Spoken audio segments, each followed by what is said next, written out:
തിരുവനന്തപുരത്തെ മോഹനൻ തിരോധാന കേസിൽ ദുരൂഹത തുടരുകയാണ്. മോഹനൻ സഞ്ചരിച്ച ഇരുചക്രവാഹനം കണ്ടെത്താനുള്ള പോലീസിന്റെ ശ്രമം ഫലം കണ്ടില്ല. എന്നാൽ അന്വേഷണം തുടരാൻ തന്നെയാണ് തീരുമാനമെന്ന് ക്രൈംബ്രാഞ്ചിന്റെ സംഘം അറിയിച്ചിട്ടുണ്ട്.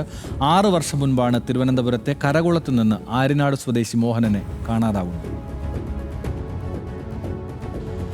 ആര്യനാടുള്ള സ്വകാര്യ ധനകാര്യ സ്ഥാപനത്തിലെ ജോലിക്കാരനായിരുന്നു മോഹനൻ. വർഷം 2020 മെയ് 8. എന്നത്തെ പോലെ പേരൂർക്കട സഹകരണ ബാങ്കിൽ നിന്നും സ്വർണ്ണാഭരണങ്ങൾ എടുത്ത് തിരികെ ആര്യനാട്ടേക്ക് മടക്കം. കരകുളം ജംഗ്ഷൻ വഴിയായിരുന്നു മോഹനന്റെ യാത്ര. പക്ഷേ ആര്യനാട്ടേക്ക് പോയ മോഹനൻ വീടെത്തിയിട്ടില്ല.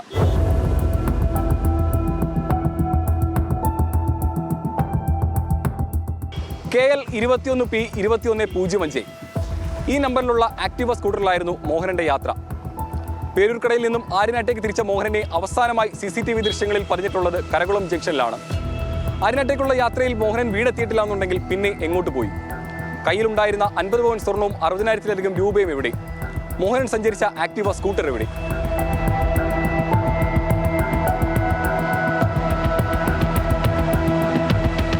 കരകുളത്ത് നിന്നും മുന്നോട്ടുള്ള യാത്രയിൽ എവിടെയും മോഹനന്റെ ദൃശ്യങ്ങൾ CCTVയിൽ പതിഞ്ഞിട്ടില്ല.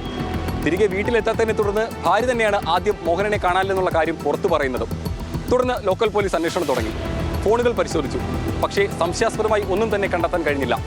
മോഹനന്റെ പേരിൽ ഇപ്പോഴും ബാങ്ക് അക്കൗണ്ടിൽ 8 ലക്ഷം രൂപ ബാക്കിയുണ്ട്. ഒരു തുക പോലും ഇതുവരെയും ചെലവഴിച്ചിട്ടുമില്ല. ഒരുപക്ഷെ അദ്ദേഹം ജീവിച്ചിരുന്നെങ്കിൽ ആ തുക ചെലവഴിച്ചേനെ എന്ന ഗംഭീരത്തിലാണ് പോലീസ്. വർഷങ്ങൾ പിന്നെയും നിരവധി കടന്നുപോയി.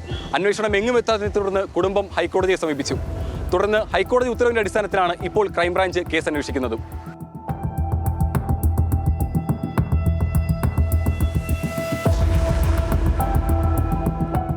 ഒരാഴ്ച മുൻപാണ് എനിക്ക് പിന്നിൽ കാണുന്ന ഈ ഇടത്ത് നിന്നും ഒരു സ്കൂട്ടർ കണ്ടെത്തുന്നത്.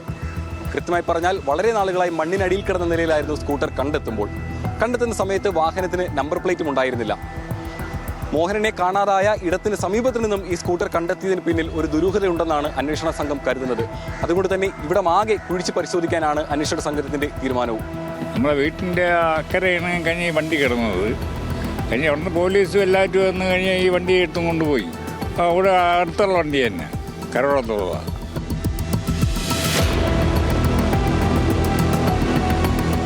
ഹിറ്റാച്ചി അടക്കമുള്ള വാഹനങ്ങൾ എത്തിച്ചുകൊണ്ട് മണിക്കൂറുകൾ നീണ്ടുനിന്ന പരിശോധന നടത്തിയെങ്കിലും മോഹനന്റെ തിരോധാനത്തിലേക്ക് നയിക്കുന്ന തെളിവുകളൊന്നും തന്നെ കണ്ടെത്താൻ അന്വേഷണ സംഘത്തിന് കഴിഞ്ഞില്ല. വരും ദിവസങ്ങളിലും പരിശോധന തുടരാൻ തന്നെയാണ് അന്വേഷണ സംഘത്തിന്റെ തീരുമാനം. അപ്പോഴും മോഹനന്റെ തിരോധാനം ഒരു ദുരൂഹതയായി ബാക്കി നിൽക്കുകയാണ്. മറ്റ് തിരോധാന കേസുകളിൽ നിന്നും ഏറെ വ്യത്യസ്തമാണ് ഈ സംഭവം.